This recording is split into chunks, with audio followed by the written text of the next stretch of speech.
Well, as a Christian, I believe that people can repent and deserve a second chance. These are the kind of comments that make me sick. Why? Because the person thinks they're stating something that will make people take a step back and truly respect the authority of their message. But as someone that's not in the Christian club, it sounds more like only Christians could be so righteous as to give people a second chance. I know that sounds like a leap, but why even bring it up? The Christian part, if that's not what you're saying. As a white American, I believe that people can repent and deserve a second chance. As if stating that fact first, before any sort of subjective moral statement is reasonable. It just isn't. And also, Christians that choose to say this worn-out non-statement, well, as a Christian, no, I don't believe every Christian shares your same beliefs. So you stating that does nothing but to put down people outside your club. That's all you're doing. You see, I'm just an atheist in recovering, who's trying to care and read about anything not regarding religion. But I can't read an article without coming across religion. This was in a Michael Vick article about his first sponsor. I couldn't avoid it. All of a sudden, there it was. And I'm just like, ah. And no, by recovering atheist, I don't mean I've converted to something, but I mean I'm attempting to grow out of the tormented grip that religion has on many atheists. One day, you wake up and you realize, oh, that's a really good question about the origin of God, or why Christianity doesn't make sense, or where did the Bible come from, or why did all these stories exist before the Bible did? Why are people born on the other side of the world?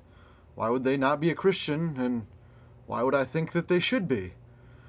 Any of those questions. One day one of them hits you, and you start going around and you ask people any of those questions. And when you just continue to get random fallacy, random pseudoscience, random nonsense remark, random biblical passage, and none of it adds up to a real answer, well, you keep looking, you keep stating it for a while, you think you found something amazing. Am I the first person to think of such a concept? Am I the first person to have this thought?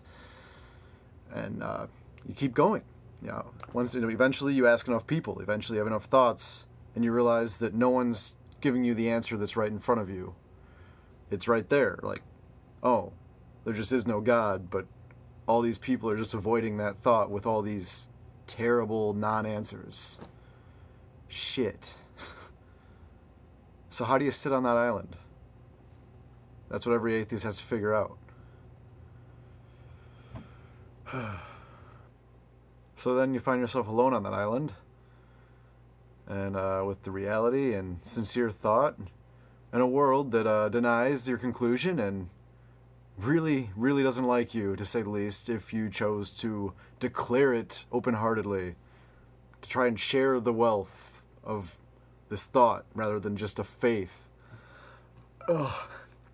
That word. But alas, you can't run away from it in this country. So that's why I'm a recovering atheist. I have to recover from this terrible discovery the same way many others do.